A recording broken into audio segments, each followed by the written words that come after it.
The legend began 20 years ago in the small, sleepy town of Gray Hollow, where 5 childhood friends, Jake, Emily, Laura, Ben, and Sophie, played near an abandoned phone booth in the woods. On a dare, they called a random number and heard only static, but then a chilling voice whispered, "You'll answer me every year." A year later, Jake, now 15, answered the call. The familiar static returned, followed by the faint whisper of their missing friend Sam, who had drowned a year ago in the town's lake. "You promised you'd answer," the voice rasped. The friends, shaken by the call, made a pact to answer the phone every year. Jake, Emily, Laura, Ben, and Sophie swore on a photo of Sam, feeling both guilt and fear. Every year at midnight, the phone would ring. At first, Sam's voice was soft, asking for companionship. But as the years passed, it grew angrier. "You left me there," he screamed one year. On the 10th year, Ben didn't answer the call. The next day, he was found dead in his home, clutching the phone receiver, his face twisted in terror. Terrified by Ben's death, the friends drifted apart. Jake blamed himself, Sophie tried to move away, and Laura sought solace in religion. Only Emily remained steadfast, determined to uncover the truth. Years later, Emily convinced Jake, Sophie, and Laura to return to Gray Hollow to confront the curse. They met at the abandoned phone booth, now overgrown with ivy. The phone rang, and Emily answered. Sam's voice was no longer pleading, it was a command. "Bring me back or I'll take you all."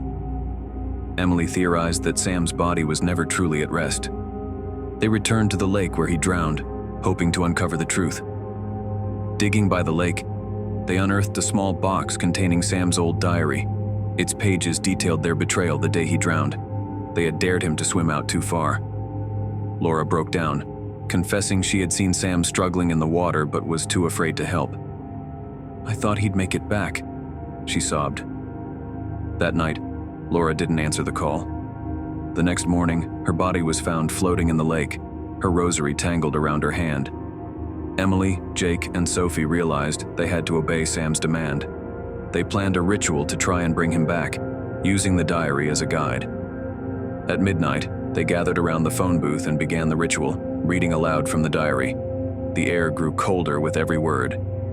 The phone rang, and when Jake answered, Sam's ghostly figure emerged from the booth, his face pale and twisted with anger. Sam's voice boomed, "One of you must take my place. Only then will I rest." Jake, overcome with guilt, stepped forward. "It's my fault you're gone, Sam. Take me." Sam reached out and touched Jake's forehead. Jake's body crumpled as Sam's ghost began to fade, finally at peace. Sophie and Emily carried Jake's body back to town, their faces hollow with grief. A year later, Sophie's phone rang at midnight. She answered it, hearing Jake's voice this time. "You'll answer me every year," he whispered. The familiar static returned, followed by Jake's desperate plea, "Don't let me be alone here." Sophie felt the weight of his voice and knew the curse had merely transferred, dragging her and Emily into its orbit. Determined not to let Jake suffer the same fate as Sam, Emily began researching ancient rituals to sever the connection between the dead and the living. Her search led her to a forbidden tome hidden in a forgotten library.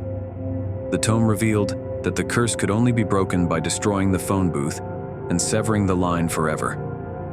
However, the ritual would come at the cost of whoever initiated it. That night, Sophie dreamt of Jake, trapped in a dark void, his screams echoing as ghostly hands pulled him deeper. When she woke, the phone was ringing. Emily and Sophie returned to the phone booth one last time. Emily carried the tome, while Sophie held a can of gasoline. The forest was unnaturally quiet, as if holding its breath. As they poured gasoline over the booth, the phone began ringing violently. Sophie hesitated, her hand trembling near the receiver, but Emily stopped her. "Don't answer it," she warned. Emily lit a match, her hand steady despite the eerie whispers now emanating from the booth. As the flames consumed it, the whispers turned into anguished screams. The tome began glowing, and Emily suddenly collapsed to the ground, clutching her chest. "It's taking me instead," she gasped, a faint smile on her lips. "Tell him he's free now." The ringing stopped, and a calm silence fell over the forest. Sophie felt an overwhelming sense of relief, as if the weight of countless years had been lifted. A year later, Sophie's phone rang at midnight. This time, it was Emily's voice. "You'll answer me every year," she whispered, the cycle beginning anew.